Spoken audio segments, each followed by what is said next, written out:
Hello, everyone. Good to talk to you all again from wonderful Gatineau, Quebec. Today, I'm playing a bit of daddy daycare, so I'm working from home today.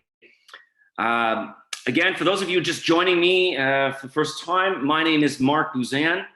I am a father to a wonderful little 5-year-old. As I mentioned, I'm being a little daddy daycare. There's Simon. I am the founder of the Society of Nonprofit Board Directors and as well of our Executive Director Association Management Services.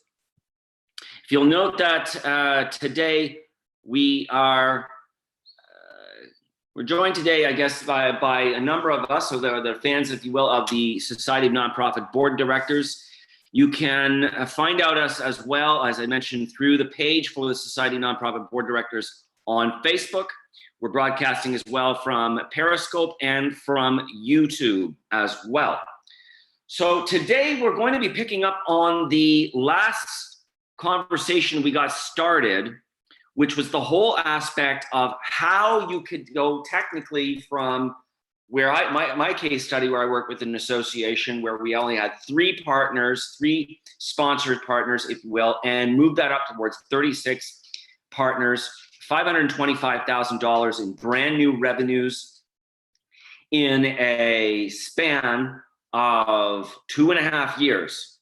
Now, that was a great accomplishment, but for some of you, you may be, and I hope you're not in this situation, but if you are, you're in a situation where you need to show return on investment, or you need to, you've got to expedite that process a little bit more. Here's that same process that I used to get up to as much as $20,000 in brand new revenues in a span of 90 days, just within starting. Okay.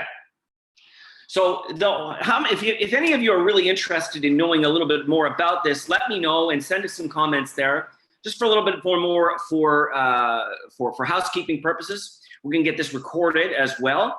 But and let me know if you're interested in this. If you're interested in knowing more about this subject, please leave the hashtags down in the comments saying, show me the money.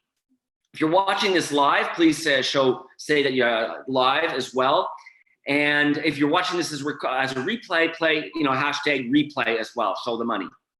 So once more, if you're interested in knowing this, heart this, like this. I'm told Facebook likes and loves the loves. They love the hearts much more, and it gets the word out. You'd be doing an enormous favor towards the advancement of the Society of Nonprofit Board Directors. Again, the society, the association for people who volunteer their leadership and board, their skills on the boards of nonprofits and associations, charities, foundations, everywhere. So getting back to our topic here, why is this so important? Now, everybody needs money, but I am personally more and more convinced that associations, not-for-profits, and the like need to get off of what I call the 2 biggest failings, if you will. The first biggest failing is that the mentality of poverty, that only really very much that they have to just live with what they have, and they're always looking for and struggling for things. There are ways that if you're willing to become entrepreneurial, you can grow your association, and yes, you can declare your financial freedom down the line if you're focused on that.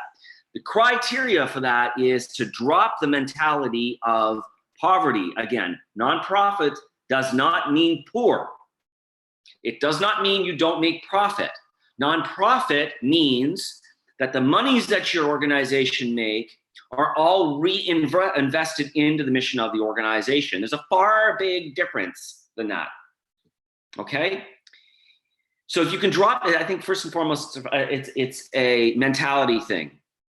And the next biggest challenge with this, and related to this, is that because of this mentality trap that many of them are stuck in, I find so many of them are kept hostage by focusing so much of their efforts on going after grants, whether they be corporate or government.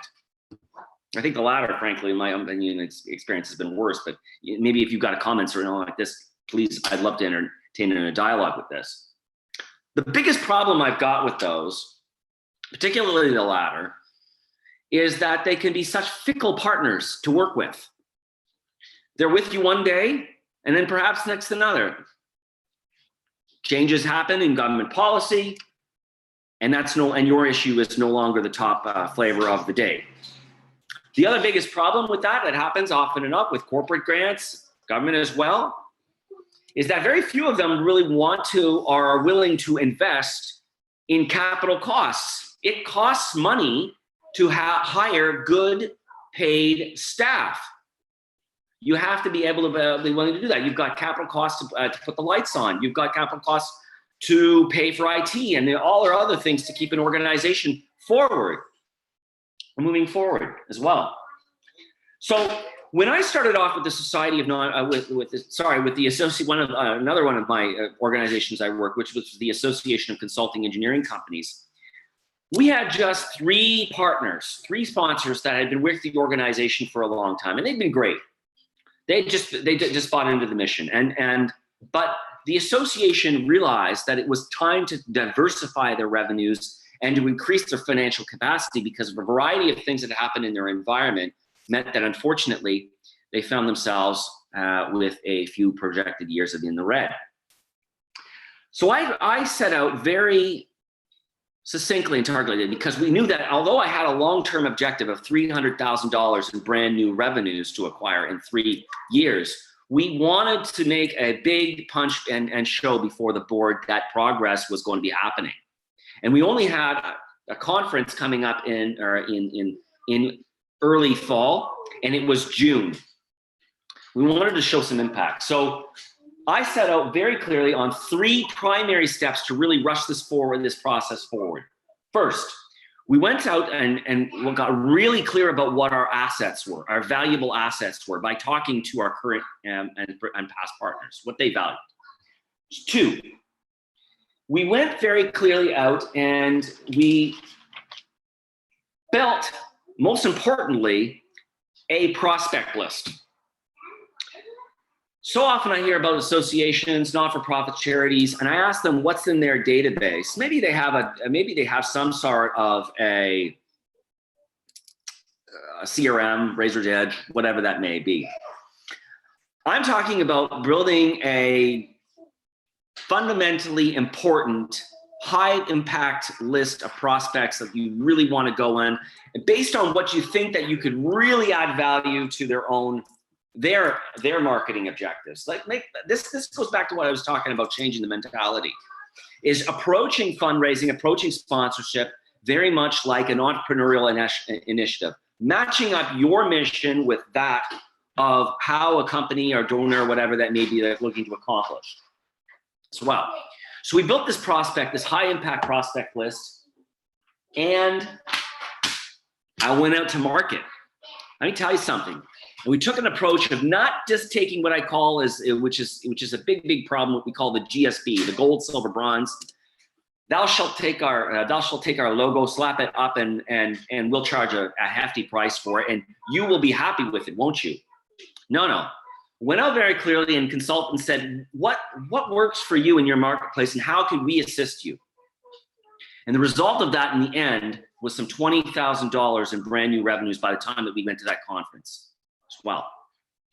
So folks, if you're really interested in knowing more about this whole process, if you're interested in jacking up your capabilities of raising money and declaring financial independence for your not-for-profit organization, come talk to me, message me. I'd love to have a little bit of a chat about how we can up that your fundraising and your revenue situations, so that we can strengthen your organization and strengthen not-for-profit organization capabilities everywhere.